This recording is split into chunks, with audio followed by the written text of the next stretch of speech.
kababayan, narito po si Amy Pearl Esparago, nagbabalita para sa BLJO News Organization.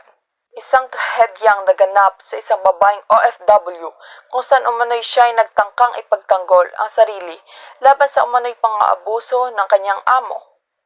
Ayon sa mga ulat, nagresultang alitan sa hinding sinasadyang pagkamatay ng amo.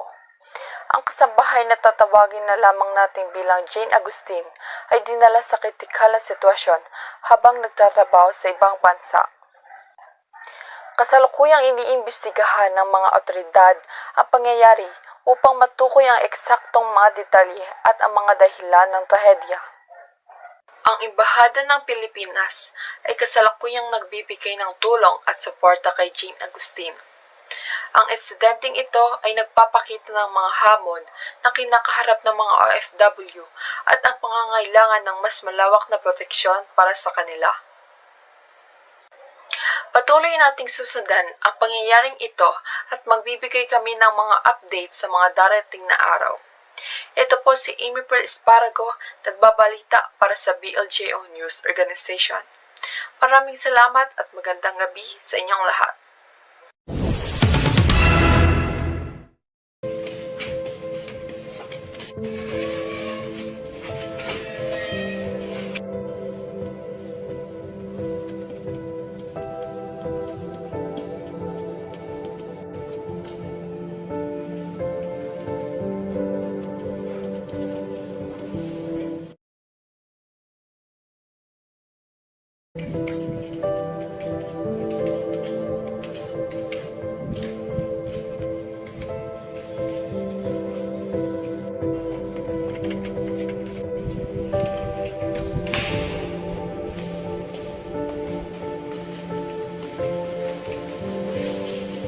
How dare you!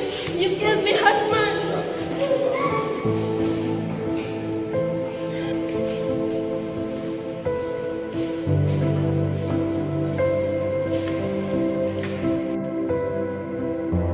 Don't worry, we will get this fixed.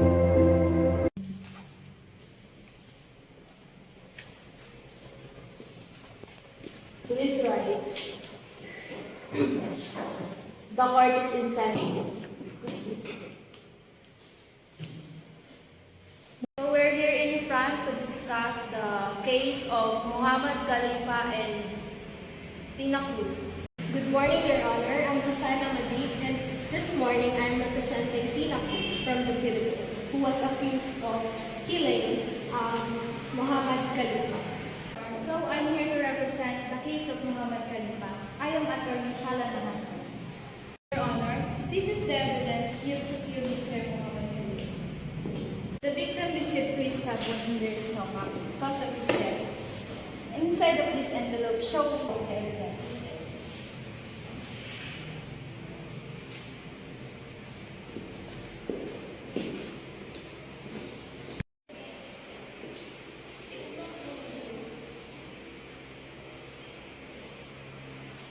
But will show their evidence that the accused is not guilty.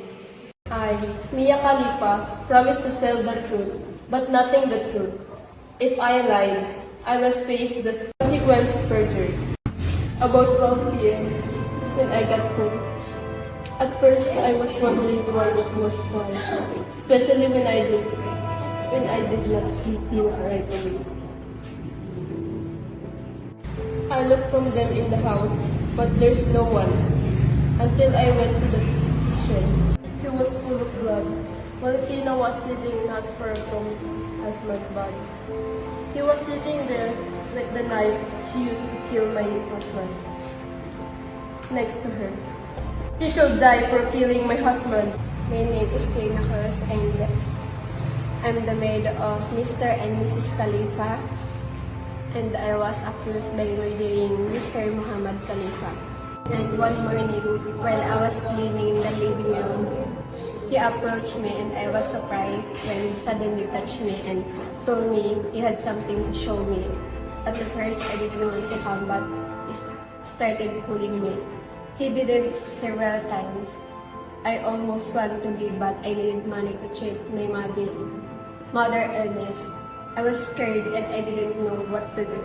When I killed him, I did not intend an event, especially by killing just to defend myself.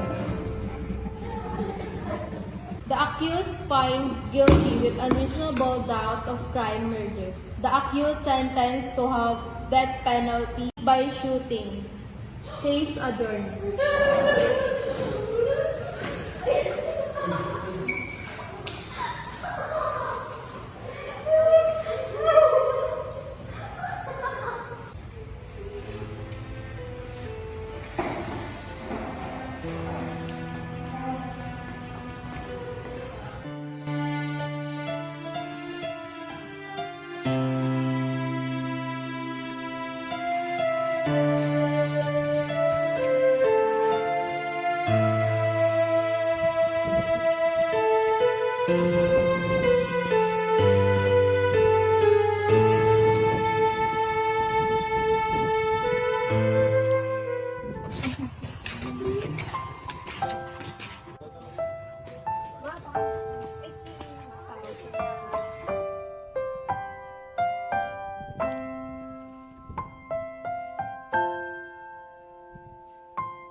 And you don't seem to understand. A shame you seemed an honest man, and all the fears you hold so dear will turn to whisper in your ear. And you know what they say might hurt you, and you know that it means so much, and you don't even feel that there. I am falling, I am fading, I have lost it all. Kuryente pa lang to. Tulad kita sa pagdagat ni nanay.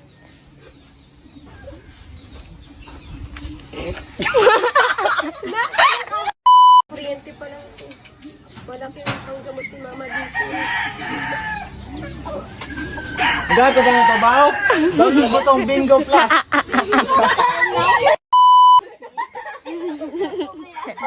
Bombastic side eye, criminal offensive side eye. How dare you to kill my husband? You deserve to death!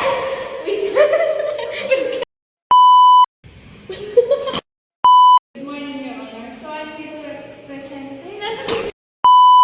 I will make sure that you will go to police. Police.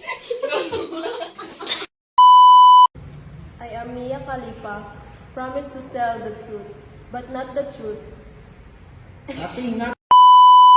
Mother Ernest, I was scared and I didn't know what to do. I tried to pushing him, but he still do not come near him, and I don't will kill him.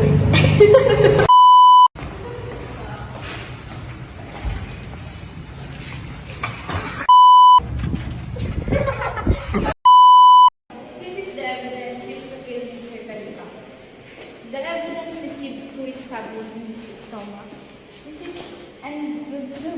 Cut mo na lang yan!